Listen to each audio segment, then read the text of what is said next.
Hai, kembali lagi di channel Thai Your Way. Jadi gue senang banget ternyata animo dari teman-teman sekalian cukup tinggi buat belajar bahasa Thailand. Nah, tema hari ini bahasa Thailand itu gampang. Masa sih? Yuk kita tonton video selengkapnya. Jadi gue akan jabarkan per poin sama bikin perbandingan dengan bahasa-bahasa lainnya, supaya kita dapat gambaran secara umum, jadi juga nggak kosongan. Oke? Pertama, bahasa Thailand merupakan bahasa fonetik.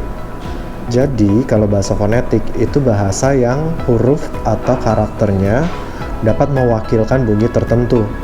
Seperti misalkan alfabet yang kita gunakan di bahasa Indonesia. Gampangannya sih, bisa dieja gitu. Hal ini tentunya akan mempermudah kita dalam membaca maupun menulis. Lain halnya dengan bahasa Mandarin atau huruf kanji di bahasa Jepang, which is karakter-karakternya itu memiliki makna tersendiri. Jadi bukan dibentuk berdasarkan bunyi yang dihasilkan. Impact-nya kita harus menghafalkan ribuan bahkan puluhan ribu karakter yang ada. Kalau bahasa Thailand gimana? Bahasa Thailand cuma punya 44 konsonan dan 32 vowel. Gimana? Diskon gede kan? Kedua, tata bahasa atau grammar bahasa Thailand mayoritas mirip banget sama bahasa Indonesia. Jadi, kalau kalian bingung mau mulai dari mana, udah tabrak aja dulu deh pakai grammar bahasa Indonesia. Jadi kalian pikirin di otak kalian bahasa Indonesianya apa, kemudian kalian bisa translatein satu persatu per kata.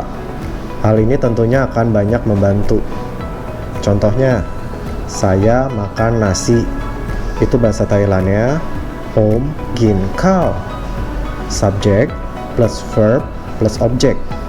Tapi kalau di bahasa Jepang jadinya Watashi wa gohan no tabemasu, atau di bahasa Korea jadinya Nanen baben moksem nida.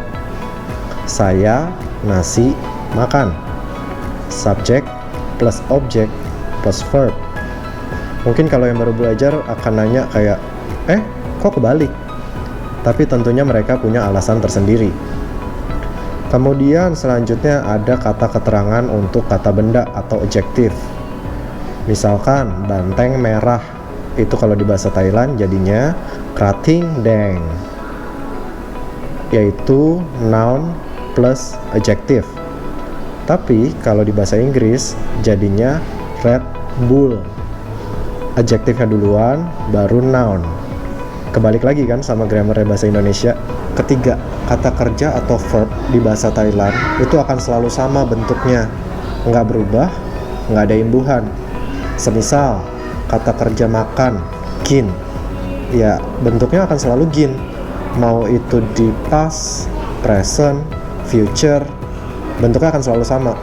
Nanti tinggal akan kita tambahkan keterangan waktu aja supaya listener juga tahu, oh ini konteksnya di masa lalu, ini di masa sekarang atau di masa depan, kayak gitu.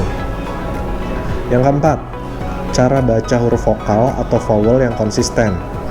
Untungnya bahasa Thailand memiliki stok vowel yang cukup melimpah, jadi cukup buat nge-cover semua bunyi yang ada. Contohnya yang nggak konsisten kayak gimana?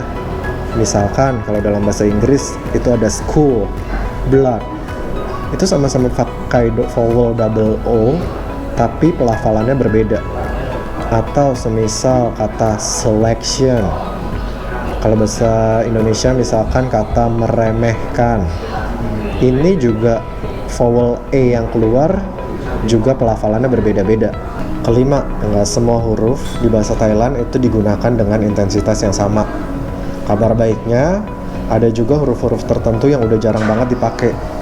Kalau di bahasa Indonesia misalkan huruf X, tapi tetap sekali lagi semuanya harus kita pelajarin supaya nanti kalau ketemu hurufnya udah nggak bingung nanya ini huruf apa, bacanya gimana. Yang pasti nanti akan gue ajarin dari yang paling gampang sampai kita bisa pelajarin semuanya. Karena kalau misalkan gue tembak langsung kayak nih gue punya 44 konsonan, 32 vowel, hafalin ya semuanya, itu ujung-ujungnya pasti akan mabok, udah gak mau belajar lagi soalnya kapok. Karena dulu gue pun pernah berada di posisi kalian, bingung mau mulai belajar dari mana, akhirnya semua gue lahap, ujung-ujungnya gitu, mabok. Oke, jadi gue rasa itu semua poin-poinnya. Sempat ada juga yang bilang ke gue kalau misalkan bahasa Thailand itu susah, kayak cacing, panjang-panjang. Nah, sekarang gue mau ajak teman-teman buat simulasi. Jadi gue punya bahasa Indonesia di layar, nanti kalau udah muncul langsung aja dibacain. Oke? Dalam hitungan 3, 2, 1. Langsung kebaca dengan mudah nggak teman-teman? Nah, itu karena otak kita langsung meng-analyze sama membreakdown perkata secara otomatis, walaupun di situ nggak gue kasih spasi. Jadi otak kita ini super canggih guys.